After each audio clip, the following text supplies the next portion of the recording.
Si Princess! Princess! Ma'am Charlene! Princess!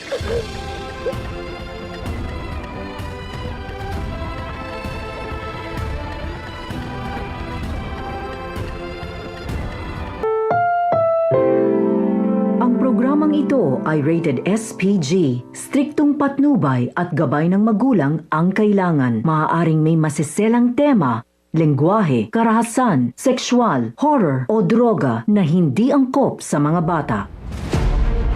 Kapakapanabik na po at tumitindi na ang mga eksena maging ang kaganapan na ating pagkatutukan at ating hari naman niyang pagkasubaybayan dito lang sa ating pinagkakaabangan at pinagkakatutukan tuwing hapon na Prinsesa ng City Jail.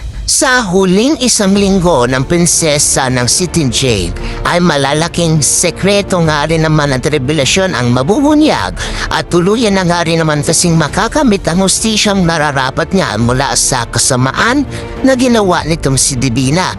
Dahil dito ay pagbabayaran na nga rin naman kasi nitong si Divina ang mga malalaki niyang kasalanan ginawa at hindi na nga rin naman pa ito palalagpasin nitong si Charlene.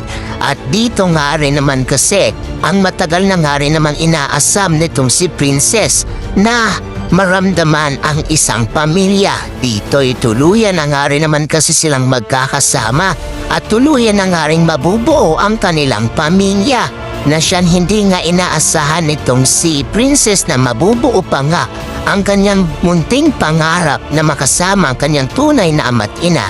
Kaya dito'y hindi nga rin naman napigilan nitong si Charlene maging nitong si Raymond na maging emosyonal. Dito nga rin naman pagdating kay Princess dahil tuluyan na nga rin naman kasing matatapos na ang kalbaryo nila at tuluyan na nga rin naman silang magkakabuo na pamilya. At dito sasabihin nga nitong si Raymond na buo na ang pamilya natin. Masaya kami ng nanay mo, kasama ka na din namin ngayon, anak ko. Dito nga rin ba ay tuluyan na nga rin bang matatapos at may kaginhawaan na nga rin ba sa pamilya ng mga Cristobal? Yan nga din ay ating pagkatutukan at ating nga rin naman yung pagkasubaybayan kung ano ang susunod na mangyayari.